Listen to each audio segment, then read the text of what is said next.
High গেলো guys. তো এখন আমি মাছটা সবজির সাথে মিক্স করে নিব।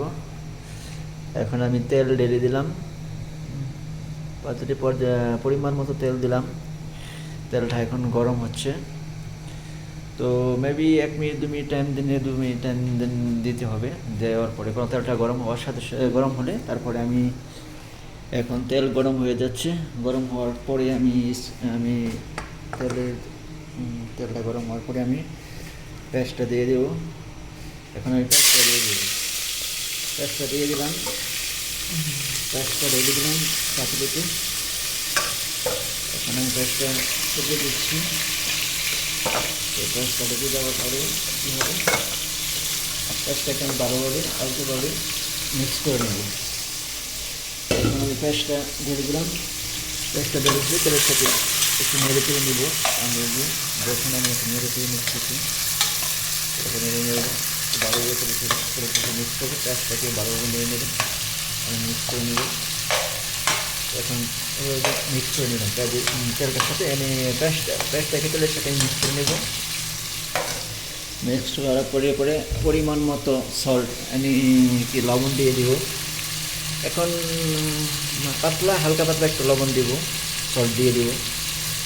যখন সবজি দিব তখন সবজির সাথে আবার পরিমাণ মতো যতটুকু আমি খাই ততটুকু দিব লবণ। তারপরে আবার লবণটা দেওয়ার সাথে আবার পেঁয়াজটা উল্টাপাল্টা করে পেঁচে থেকে ভেজে নিব, মিক্স করে নিব।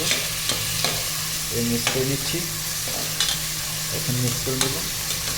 মিক্স করার পরে এখন একটু আমি ডেকে দেবো, পেঁয়াজটা একটু ডেকে দেবো। পেঁয়াজটা ডেকে দেবো, ঢাকনা দিয়ে আমি ডেকে দিচ্ছি। দেখেন এখন আমি পেঁয়াজটা ডেকে দিলাম। ডেকে দেওয়ার পরে এক মিনিট 20 সেকেন্ড 1 মিনিট 2 মিনিট এভাবে ঢাকনা অবস্থায় রেখে দিব। রেখে দেওয়ার পরে এই মাছ আমি ফ্রাই করে একটি বাটিতে রেখে দিলাম। মাছগুলো উঠেতে বাটিতে আমি সুন্দরভাবে ভালোভাবে ফ্রাই করে নিলাম। এই দেখেন মাছগুলো আমি ভালোভাবে ফ্রাই করে নিচ্ছি। এখন ফ্রাই করে মাছটা এখন একটা আলাদা বাটিতে আমি উঠিয়ে নিয়ে রাখলাম। তারপরে সবজিগুলো আমি একটু নাড়াচাড়া করে দেব, মিক্স করে এনেকি পানির সাথে একটু মিক্স করে ভালোভাবে পরিষ্কার করে নিচ্ছি। তারপরে পেঁয়াজটা ভাজা হলে তারপরে আমি সবজিগুলো ঢেলে দেব।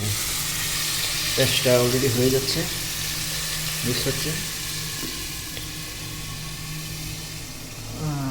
পেঁয়াজটা হওয়ার সাথে সাথে আমি সবজিগুলো ঢেলে দেবো।